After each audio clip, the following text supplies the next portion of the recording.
World Series champion, Jose Mota. Now, Jose, Daniel Hudson said we're all World Series champions, so I'm going to claim this one. But the difference between me and you is you are getting a World Series ring. I am not. I'm going to have to get one of those giveaways during the season. But do you have the Angels one? And is it going to get a brother here? I mean, let's see what else you got.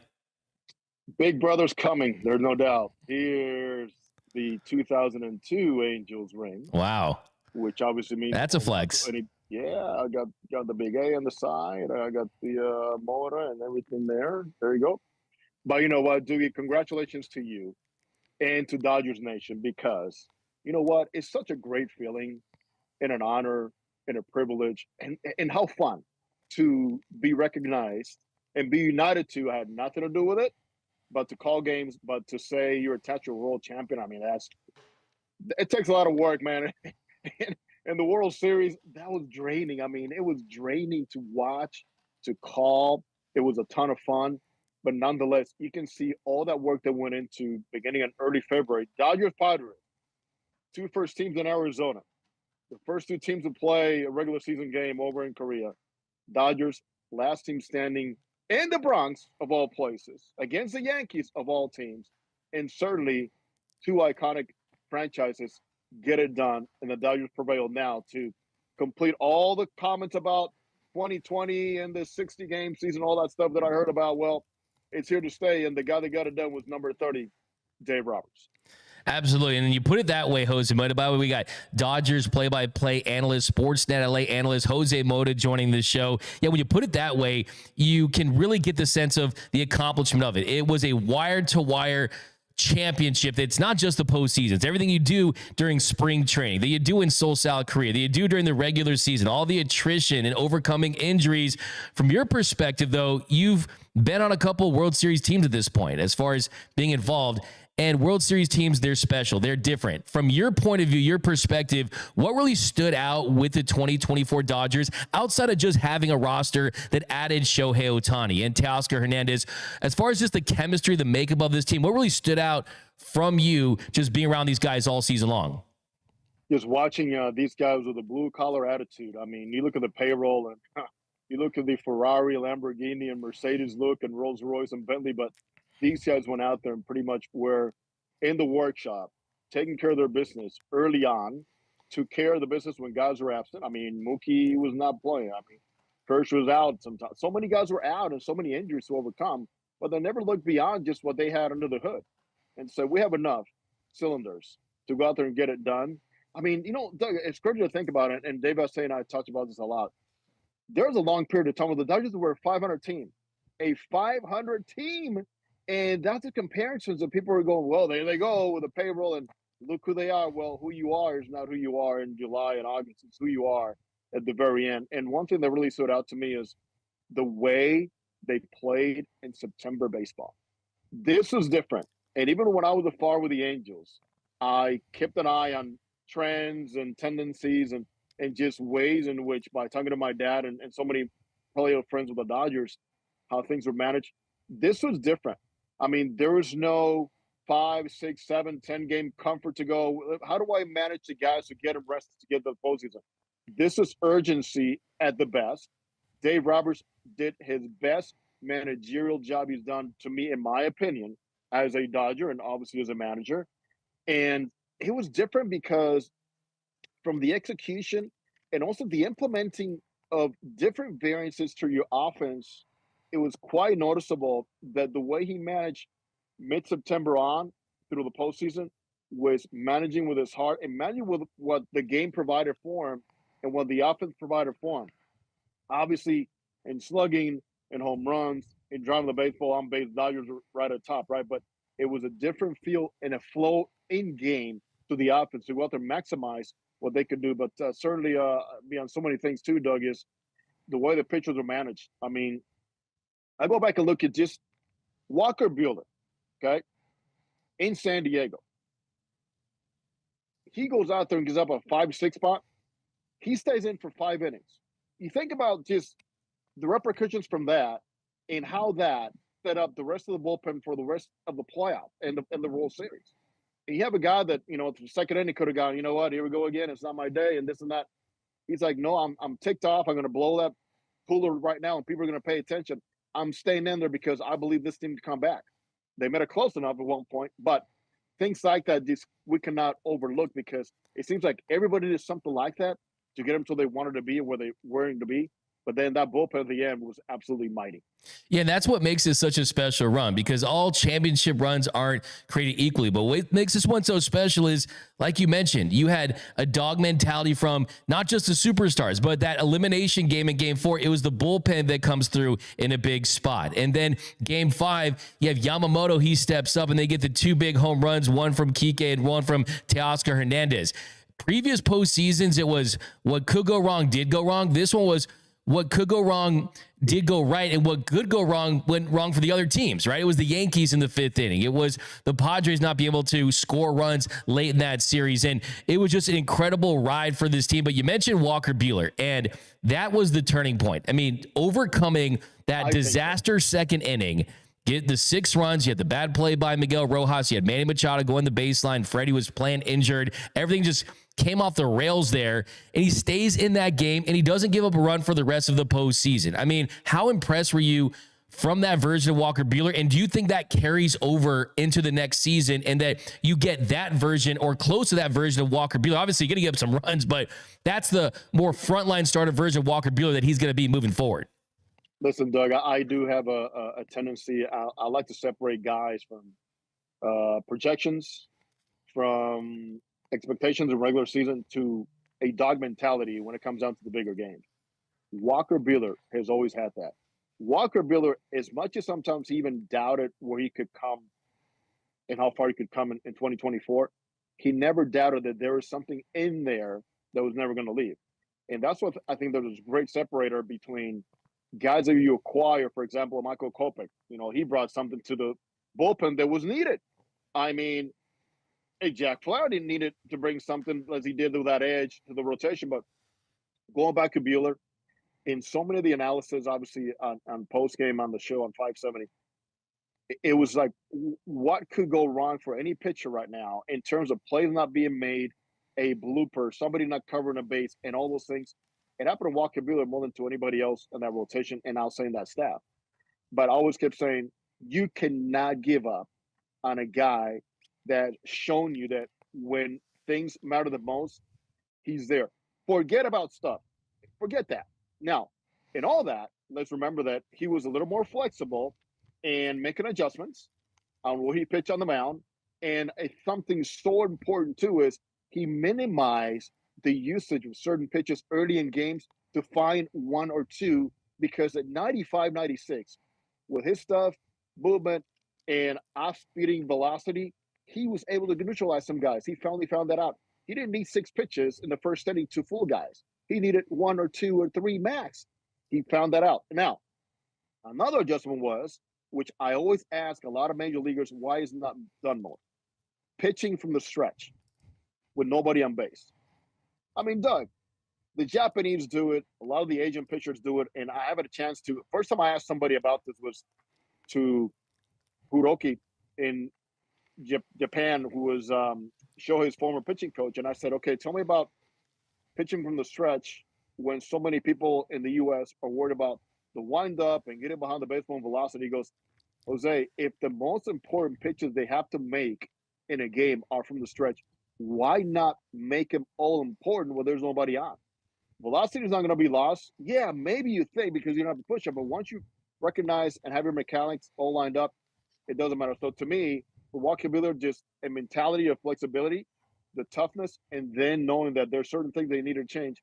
And he did. But one thing you knew, though, when he was in the clubhouse, the way he acted, the way he talked, and then walking around that field, you knew he was going to be back, and he was Walker all the way back. 100%. I think for me, it'd be one thing if he was using the same mix and the metrics on his stuff was exactly the same in the regular season as it was when he was having success in the postseason. But the truth is, like you mentioned, the pitches were just more effective. The four-seam fastball usage went up because I think he got more confidence in it. The whiff rate went from 17% in the regular season to 29% in the postseason. Knuckle curve, same thing. Big increase, 27% whiff rate in the regular season, 39% in the postseason. I think there's a guy that's figured something out. as far as 2 Tommy John surgeries, getting healthy, getting that confidence back. I feel like he's a must re-sign.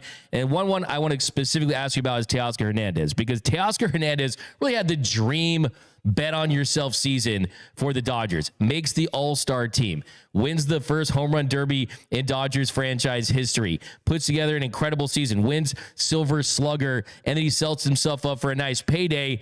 The Dodgers need an outfielder. I feel like you look at what he brings to this offense, the team chemistry, the clutch hitting. I think you have to find a way to bring this guy back. And he is familiar with everything that happens in Dodgers baseball.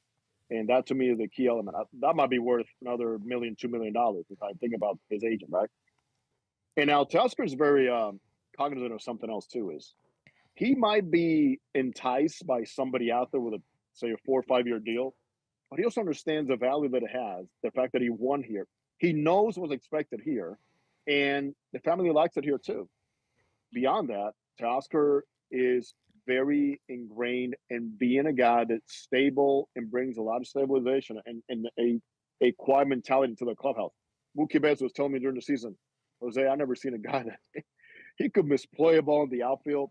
He can go 0 for 8. He goes 0 for 12 in one stretch in the postseason, but he always walks on the clubhouse saying, guys, it's about us. It's not about me. And you just love guys like that because they're not caught up in their paycheck or their bank account, but saying, I fit here because you'll make me fit. Let's talk about fits now here, Doug. There's certain guys that throughout baseball and through the years have not been good fits for organizations or for clubhouses. And I always say that the Dodgers have done such a great job through the years, especially under Andrew Friedman, to making sure to just not just add guys just because the numbers say so or there's a need in that position, but is he the right fit in the culture? Will he adapt? And what does he bring to everybody else? And that's something that Teoscar has. And I talked to Teoscar a couple of days ago, and there's no doubt in my mind that, yeah, he's entitled to all that he's enjoying right now, the attention and the offers and the flirting by other teams. But I know that he wants to come back, and hopefully we'll see it work out. Yeah, and I think a lot of guys say the right things, like, oh, I'm happy here, I want to be happy, and at the end of the day, the money is the biggest factor. I'm not asking for him to take $50-60 million less, but it does feel like he's one of those rare players that is going to value happiness and fit and how comfortable he is in this organization. And it's going to be a major factor. He's not going to be someone just going to go to the highest bidder. So I love hearing you say that. Now, Kike Hernandez is another guy that, I mean, he turns into an elite MVP player in the postseason. Big hit after big hit. The team chemistry is off the charts with him in this group. And I think he's someone where he saw what it was like to play with the Boston Red Sox, get an opportunity to have an everyday role. He knows that he's fitting perfectly in with this organization with this role. I also think he's a must resign. I hate to be that guy saying, let's run it back with everyone, but those are my 3 guys, Buehler, Teoscar, and Kike. I need to see back in Dodger blue. Along with Blake Trine, to be honest. Yeah. I mean, Kike, Trine into that too. I mean, Kike is a guy that he is sometimes hard to figure out. Even other managers are like, which version am I going to see today in the regular season? But there's one thing is in the postseason, you know which version you're going to see because Kike becomes an everyday player because he forces you by the way he plays, by the way he prepares, by the way he says many, many times, I visualize being in the big spots, and he's not scared of it. I mean, there's very few players in baseball today, even with big salaries and big contracts, that have more to prove in October than Kike Hernandez does. And Kike is a guy that enjoys it. He treasures it. I mean, the fans are so intrigued and absorbed with him because he plays the game the right way. Now, in the regular season, he could be a different version. I think there's some things that mechanically he needed to adjust to where his body was in certain aspects with the hips. But Kike is a very smart player, versatile. Defensively, he does not have to envy anybody in any position that he plays. And think about when Freddie Freeman was out and the way that Kike played first base, it was admirable. There's no excuse about, I need extra work. No, just hit the ball to me. I know what I need to do with the base because he pays attention to what guys are doing when he's not playing. So Kike, to me, is also a must. He also got a taste of what it was like to not have a job. Came spring training last year. So all those things play into your mind. You expect the market to change, but I think a lot of players have said that through the years, and things go to the worst sometimes. But there's not a whole lot of activity right now, which is an indication that teams are waiting, players are waiting, because when it falls, man, it's going to be a lot of fun. There's going to be even more free agents available now when non-tenders come around. That's a really good point because players are going to be lining up to play for this organization because they've seen what it did for JD Martinez, what it did for Teoscar Hernandez, Kike Hernandez, giving these guys opportunities to go elsewhere, chase the money if they want to, or also get paid and pursue championships with the Dodgers. Now, I consider you, Jose, pretty much the world leader, the world expert on all things Shohei Ohtani. You covered him in Japan, with the Angels, now with the Dodgers. In the postseason, he had his moments. I mean, I still believe that the Dodgers don't win the World Series potentially if he doesn't hit that 3-run home run off Dylan Cease. With how hot the Padres were, it could have been a sweep. So a lot of things are there where he had his handprints all over, but didn't have his best postseason. Of course, he suffered the injury in Game 2 with the labrum, and he was 1 for 11 after that. But what do you make of Shohei Ohtani's first postseason experience? I would say that Shohei knows what's at stake now, the expectations, the fact that, this guy's got a target on him. He knows that he could have done more, but now it's not a matter of thinking about averages or Max Muncy didn't get a hit in the World Series. True. And they won. So my point is this, and I'm glad you brought back the Dylan Cease home run because I think you cannot deny that every person associated with the Dodgers, when they're facing the Padres down 3-0, they're going, oh, my God, no, not again. Padres, October, division series. They got to get out of this, right? Then comes one hit. Shohei Ohtani's home run. Changed everything. When we spent a whole offseason last year talking about what?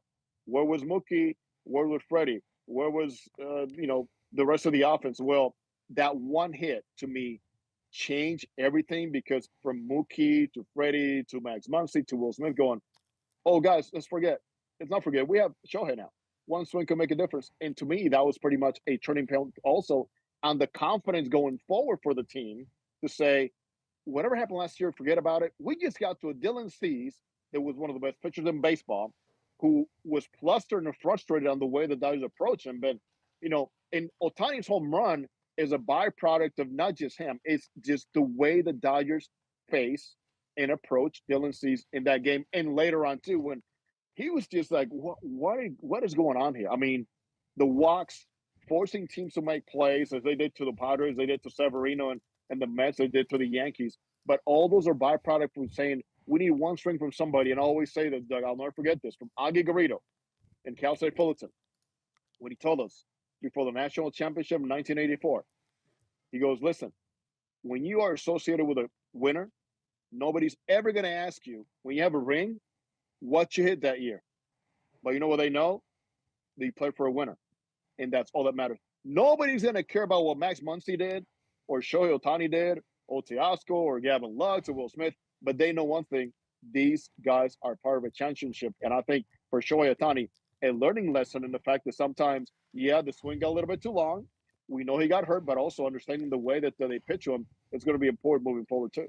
100% winners win. I love that. And I think, too, you mentioned Dylan Cease. I mean, the Game 4 where they staved off elimination, Shohei had a single early in that one to put him up 2-0. He gets the double in Game 1 that leads to the tie that sets up the Freddie Grand Slam later. So I don't buy into this whole narrative that Shohei didn't have a good postseason. I think that his presence alone puts so much stress on pitchers. And I kind of like the fact that he has a postseason where, hey, he didn't play his best because we know what he's capable of. That's all-time greatness. And he goes into the offseason saying, okay, next time I get a crack at this, I want to win World Series MVP. I want to win NLCS MVP. But I also want to ask you about the pitching side because you saw firsthand how dominant he can be on the mound, an ace-level starting pitcher. How do you want to see them handle him early on next season? Because he's coming off the labrum surgery, pushed his throwing program back. But what are fair expectations for him on the mound next season? How do you want to see the Dodgers handle Shohei?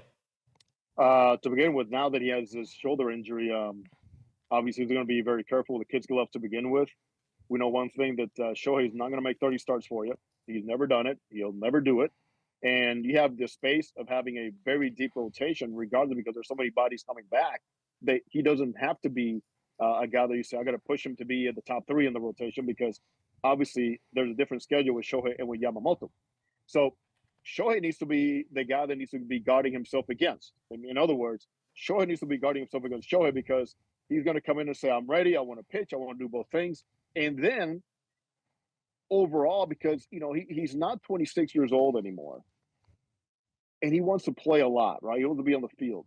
the Dodgers are going to have to make a decision at some point. Okay, you're on the rotation starting, May 1st or whatever. Okay, but there's some days when we will decide that you're going to be off, meaning the day that you pitch or the day before, the day after. I would never go back to what the Angels did his first year, where it was no playing, no hitting the day before, the day of, and the day after. That's way too many at bats lost from your, slugger. And then Shohei was the one that said, and Joe Madden said, "Hey, how much you want to play?" Perry Manassian asked, "How much you want to play?" "I want to play every day." Now, they also found out that he'll push himself sometimes a little bit too much, and they need to guard against that. So you want a full Shohei Ohtani because, the other thing, Doug, that I learned as I joined the Dodgers is they don't manage and they don't just project player for 6 months. They always project for 7 months. And for Shohei Yamamoto and especially those guys, it's a matter of, I need to take you out in the month of May at 85 pitches, and fans are going to get all over me. They may not understand why. There's some other issues going on behind the scenes that I'm not able to tell the press or express publicly.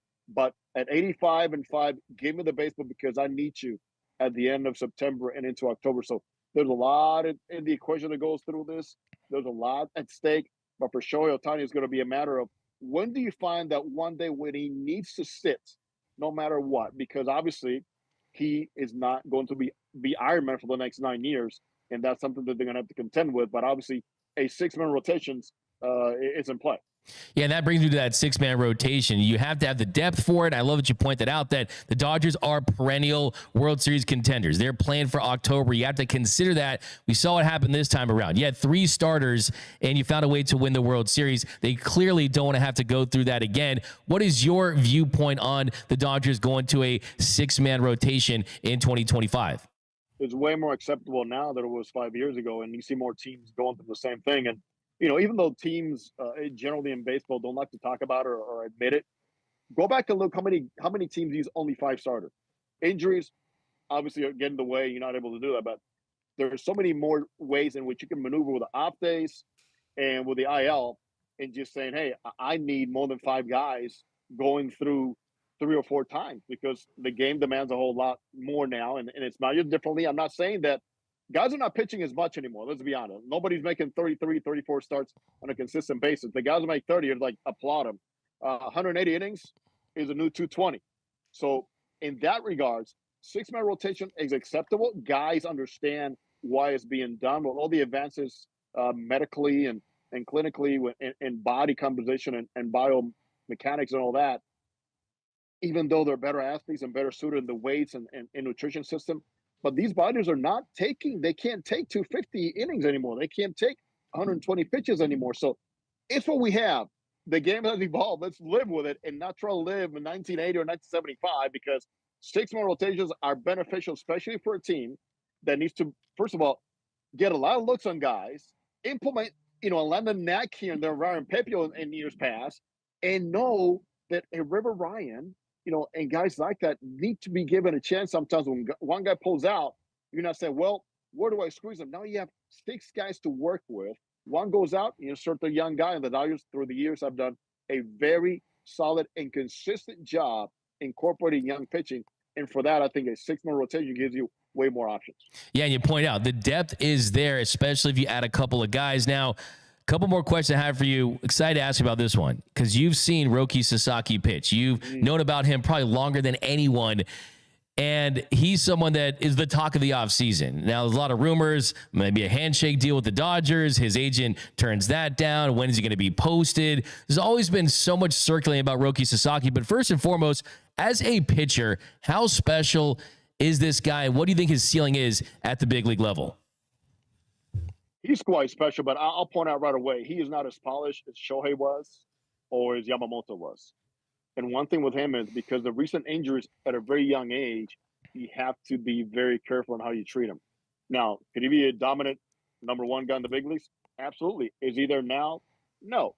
But man, when I saw this kid pitch and I saw his bullpens, and I have people close to him that report to me as to how he's doing, the ceiling is quite high. It's infinite because explosive fastball, lanky body, a lot of deception. Look at this arm swing, arm slot, movement and stride, and you'll see a lot of things before you see the baseball. On top of that, velocity, he's got some rise, he got some movement laterally, and then the splitter is different than other splitters because it's like one of those bottoms that drops off. I mean, it's not a splitter that glides in; it just disappears and drops off. Big, they call it heavy bottom splitter because the way he executes and the way his arms coordinate the baseball, and certainly because of the looseness of his body, he's one of those guys that it's like like double jointed kind of thing where he is able to just maneuver the baseball in so many ways and stretch his body in so many ways. And maybe that's why he's had some of these early injuries. But you get him into a system in the U.S., regardless of where he's from, and he's only going to get better because with the system here, now that the longer season, he's going to be adapting to the care and the projections and all those things that go along. This guy's pretty special, man. But also, ability to pitch inside. I saw him pitch inside. I love the ability to do that. Not hitting guys or setting up everything else in the outer half of the corner against right-handed lefties to make him feel himself more efficient. And he wants a baseball. Here's one thing too, Doug. The time that I've seen him and some of the reports I've gotten is he wants to be a guy that's standing there in the seventh inning and not looking in the bullpen after 4 in the third or 5 innings and go, I think I've had enough. And I think we've seen that with Shohei. You'll see that with Shohei. You see that with Yamamoto more and more. And with Roki, as they call him in Japan, Roki Sasaki should be one guy that hopefully lands in the Dodger, but I know for sure wherever he lands, it's going to be a bright future because the kid does bring it. And he's been pushing for this for a couple of seasons. One of the very few young Japanese players besides Shohei that has really said and kind of battled with his team to say, I want to be posted early. I want to be a free agent. And remember that he is not one of those guys that you get into a bidding war in high amount of money. He becomes an international free agent just the way that Shohei was. That's what stands out to me. The fact that he wants this at this age, that he's saying, look, I don't want to wait to get a $300+ million payday in a couple years. I want to go to the show now and compete with the best players in the world. And that really feels special to me. And to me, it's does Shohei get involved? Does Yamamoto get involved? How do you say no to those guys? How do you say no to this Dodgers organization that is, to me, on the brink of a dynasty potentially and being the team of Japan? So it's going to be very fascinating. I hope he doesn't end up with the Padres, but we'll see what happens with Roki Sasaki. Okay, I want to get you out on this one, Jose. Being in that booth, being at Dodger Stadium, calling Freddie Freeman's walk-off grand slam. I mean, just take me through that moment. Do you get chills up your spine? How to react? I mean, is your jaw drop? How do you think of something to say? Because you're so speechless just seeing that moment. What was that like to see the first walk-off grand slam in World Series history and to call it? I can only go back in detail. And I remember Blake Trinan gives up a run. And I point out the fact that, and at this one, I'm doing play-by-play in the 10th inning. And I point out the fact that the Dodgers had not walked up to that point.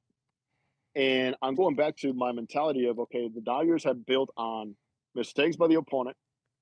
Look how many walks scored against the Mets of all the walks issued, right? Almost half of them, right? I go, they haven't walked yet. Then I see the Gavin Lux walk. I go, well, you know what? This is a good indication of something good's going to happen here because that's pretty much the destiny this team has followed throughout the postseason. Then comes a big pitching move. They bring Nestor. Nestor gets Ohtani out. Let's not forget about that because over here is about why did he bring Nestor and this and that. And then Tim Hill's numbers against Freddie were not very good, right? So Aaron Boone can't win this one, right? Well, Ohtani is retired by Nestor. Fortune for the Dodgers, the ball ends up on the other side out of bounds, and runners do advance. Okay. Opens up the base. You can Freddie. And just I'm telling you, as I'm broadcasting that inning and that at bat, I'm thinking, I can recall Freddie telling me before the postseason, we need to hit fastballs, Jose. And he openly talked about this. Like, teams know that we missed a lot of fastballs last year in the postseason. And I'm going, I guarantee you, whatever adjustments he's going to make, he's not going to be thinking about, let me just push the ball the other way. He's going to look fastball wherever it is and just go out there and rock something. And boom, there it was, man. I'll never forget that call because there's even that ball travels like, is this really happening? And there's no doubt, as Joe Davis called it, you think about Kirk Gibson. You immediately think it's one of those moments. It's a game one. And is this going to be a setter for the rest of the series and a momentum builder and confidence builder? And it was, but man, then you think about, is he running the bases? Everything that Freddie has gone through, and me knowing that Freddie also has a bad rib that he's been playing through. And I'm going, my goodness, I mean, talk about divine order and just a blessing for this guy for everything he's gone through and just the athlete that he is. And in very few words, I call the home run and just let the crowd talk, because that's what Vinny taught me, to just say, let them do the talking, because you've said enough. He did it with a bat. You called it. Now let the crowd talk, and that's exactly what happened. Yeah, no, it was Hollywood. It was a movie. I mean, you mentioned all those things that led to it. The Verdugo catch and foul territory where the runners advance. That opens up first base for the intentional walk to Mookie. Puts Freddie at the plate. And then all the things that he went through, the parallels with Kirk Gibson, playing injured, hitting it to the right field pavilion. And yeah, I love the flex when he rounded the bases, to the bullpen. Just, I watch it honestly like 25 times a day. Like, I can never get used to that. I mean, it never gets old for me, but it was so awesome that you got to experience that. And Jose, we appreciate all your insight, your expertise, your knowledge. You guys, you're not doing this Dodgers things fan right unless you follow Jose Mota on X, on Instagram. You can check him out on Spanish Dodgers broadcast, also Sportsnet LA, doing sideline where he does it all, man. This guy's all things Dodger baseball. And Jose, we'll check in with you at some point again in the off season, and enjoy your off season because you need some rest, man. We're already in November. The season ends and we're like almost Thanksgiving. So enjoy your off season, Jose. Well, man, I got my Milan ready. See this? Right, you got your Milan? That's fire right there. Yeah, Inter Milan. I'm heading to Milan in a couple of weeks, so I'm getting ready for that mentality. You're going to get a nice blue ring, a blue Dodgers championship ring that you can match that Milan jersey. That's awesome. So you're going to Europe? I saw Dave went. And to all your fans, and the fact that you gave me so much feedback, thank you so much for having me, for accepting me, and the fact that there's way more to do as I call Shohei Ohtani's home run. Sayonara, my friends. Thank you for watching this clip from Dodgers Dugout Live, the #1 Dodgers show on YouTube, where we cover everything you need to know about your boys in blue in less than an hour. To check out new episodes, go to youtube.com/DodgersNationTV Monday through Friday in the mornings, and be sure you're subscribed to the Dodgers Nation YouTube channel. For all latest Dodgers news, rumors, hype videos, interviews, giveaways, and more, you're going to find it right here at the #1 channel for your boys in blue. Hit that subscribe button, hit that notification bell, hit that like button, and until next time, think blue, bleed blue, and I'm out.